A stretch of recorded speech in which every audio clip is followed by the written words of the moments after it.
إدي أذا بشكي وان سدمان بو ينكو بنابر بكارتينن يانجي بحاجات دبينن حتى كو بنيا سايبتنا ولاتكين دي وأولاتين دتشنيجي أولاتين هنيجي همان سدما دوباره بكارت اینن جبو وگراندنا وان پنابرین نیاسای بتایبەتی یەک جوان وڵاتێن ڕێکارێن خۆ چەندین ساڵە تند کرینە لە هەمبەری پەنابەرێن نەیاسای بریتانیای.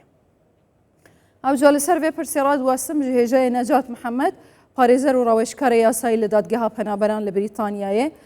dipirsim. Hêja Necat tu bi xêratiya Kurdistan 24 Brîtanya bi vê rêkeftina digel Iraqê îmza kirî dêşêtin çend penaberên Iraqî ji Brîtanyayê vegerînîtin û di navwan da çend Kurd hene. سڵاو بەڕێزم لە ڕاستیە هیچ داتایەکی وان نییەوە هیچ داتایەک لە ئێستاە لە بەردەستانیە لەسەر ئەو ڕێژە ناوانەی کە لە بەردەم هۆمۆفیس و ئەوە عێراقا بێ کە واژویان لەسەر کردبێت کە بگەڕێتەوە بۆ عێراق بەڵام ئەوەی کە واژوی لەسەر کرداوە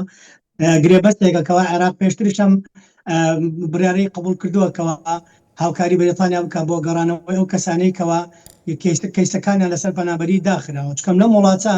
لە بریتانیا یاسای مافی مرۆڤ ڕێگە بۆ نادا کەسێک ئەگەر کەیسەکەی لە دادگایە ما بێتەوە و ئەو کەیسەیە ئەو کەسەیە بگەڕێنەوە بۆیە بێت کەیسەکانی دابخرێ و هەموو ئەو ڕێچکە یاسایانەی کە لەسەرە بۆ نمونە یەکەم جا کە دێت تا وڵاتە ئیستێنافەکە داوای پەنابەریەکە دوای ئەوە کە ڕەمز بەدەگرێت دوای چێتە دادگا پاش دادگا ئەتوانێت فرێشکڵێن بکەواتە جارێکیکە بەڵگەی تازە بێنە سەر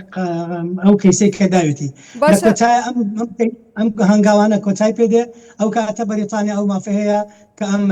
کەسە بگەڕێتەوە بە وڵاتی خۆی بەڵام بە پێی اتفاقی ئەو وڵاتی کە لێوەی هاتووە بەڵام بۆ پرسیارەکە جەنابێت ئەو کەسانەی کەەوە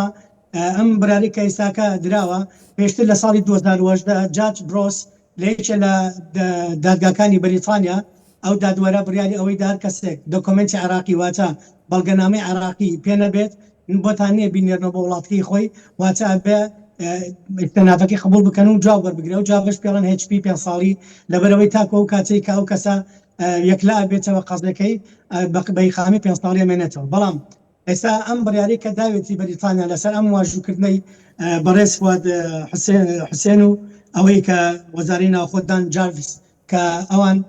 ئەم گرێبەستیان واژوو کرد ئەو قەرارەش هەڵەوەشێنێتەوە وەکو بڵێ ئەو کەسانێک کە دۆکمنتشان نەبێت لەبەرەوە بایۆمەتریکە ئێستا لە عێراق خەڵ پەنجەمۆری کردووە هەر کەسێکی عراقی لێرە بێ بڵێ بەڵگە و ئەو شتانم نییە بۆی بمێرنەوە بۆی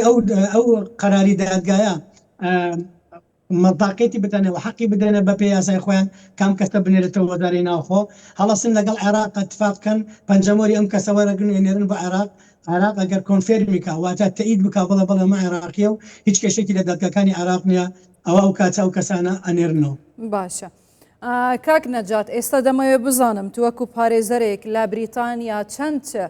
پەنابەری عێراقی هەیە کە مافی پەنابەریتیان نییە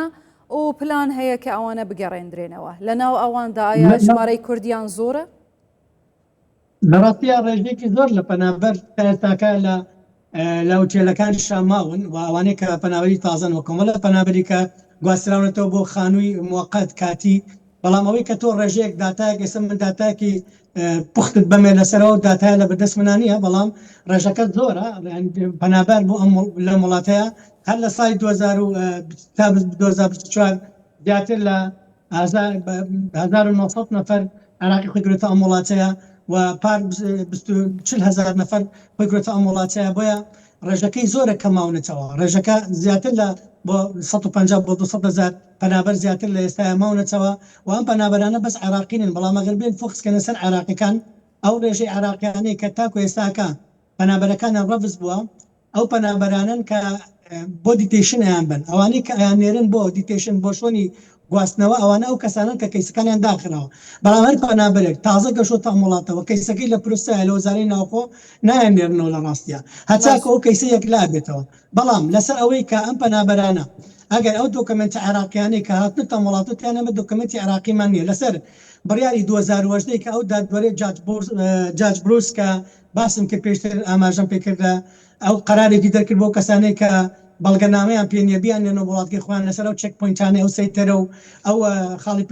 پشکنینانەی کە لە عێراقان تووشی زەرەر و زیان دێن ئەمە دژی یاسای مافی مرۆڤە لەسەر ئەو بنەمایە ئەم بابەتەی قبوڵ نەکرد بەڵام هەر دوێنێ هەر پێرێ دادوەرێکی کە ڕێگەنە ئەوەی قبول کرد کە شارەوانیەکێ لە شارەکان بڕافعی کرد لەسەر ئەم کەسانی کە لەسەر لەناو ئوتێلەکانان ڕێگە نادەن چیتر ئەمانە ناو ئوتێلەکانە بمێنەوە و قبولی کردکەوە ئەمانە دەرکەن لە ئوتێلەکان بیان بن بۆ شوێنێکیکە کە لە بەرچاوی خەڵکی ئەم وڵاتە نەبن. باشە کاک نەجات ئێستا بەپێی ئەو ڕێکەوتنەی بینی عێراق و بریتانیا کراوە بڕێکی پارە دەدرێتە ئەو پەنابەرانەی کە دەگەڕێندرێنەوە. ئایا ئەم پارەیە چێ دەیدا؟ عێراق یانیش بریتانیا؟ ڕێژەکەی چەندە؟ ئۆکێ بۆ ڕاستکردنەوەی پرسیارەکە لە ڕاستیە لەم قەرارەیە بەریتانیا پارە نادا بۆ کەسانێکیان نێتەوە بە عێراق. ئەو قەرارێکی ڕێکخراوێکی کە بووە کە پێشتر ئاماژەی پێکردو هەر کەسێک پێشەوەی بینێرنەوە خۆی لە ئێستاە پێشەوە قەرارە شمری بکات خۆی ئێستا کەسێک کەیسەکەی لە پرۆستا بێ بڕۆ ناوی خۆی بنێتێ بڕێ پارەی بۆ دیارەکەن پێشتر پارەکە نزگەی 2500 بوو دابوو بە 1500 تقریبا لەو مەبلەغە پارەیە ماوەتەوە نزگەی باڵێن 15-20 وەرەقەیەکەکە بیدەنەوە بۆ کەسەی کە خۆی ناوی خۆی نووسێ وەڕاتەوە. بەڵام ئەم کەسانەی ئەم گرێبەستی کە ئێستاکە واژوو کراوە دوێنێ لە بینی عێراق و بەریتانیا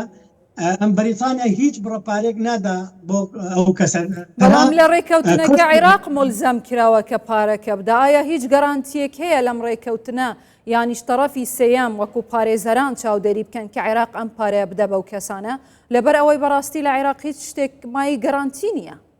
کێ دەڵێ ئەو پارەیە بە ئەوانە دەدرێت کە دەگەڕێنەوە؟ لە ڕاستی ئەو بڕۆپارەیە ئاماژە پێکرد لەم گرێبەستەیە نییە ئەو مەسرەفی کە ئەکرێ کام کەسا گەڕێتەوە ترانسفێری ئەوێت مەسن بە تیارەی گەڕێنەوە دای بە پاسی بنەوە بۆ شوێنی خۆی سکیوریتی هەیە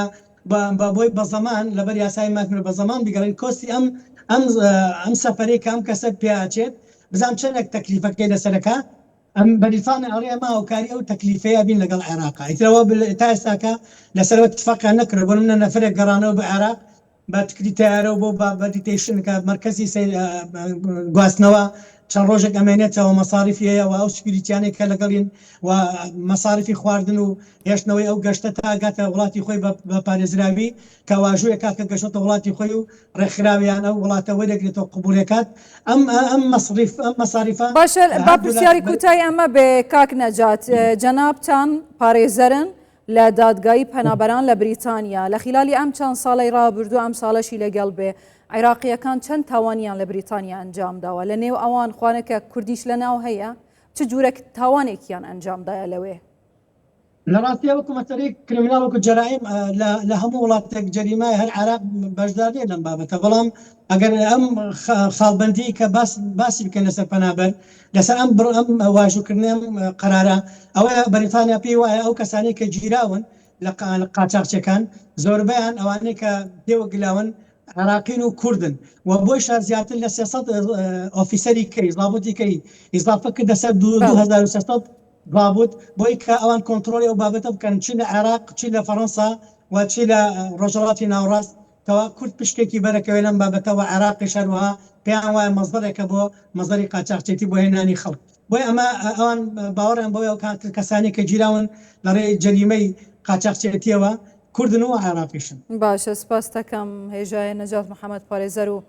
ڕۆژکاری یاسایی لە دادگەها پەنابەران لێ بریتانیا.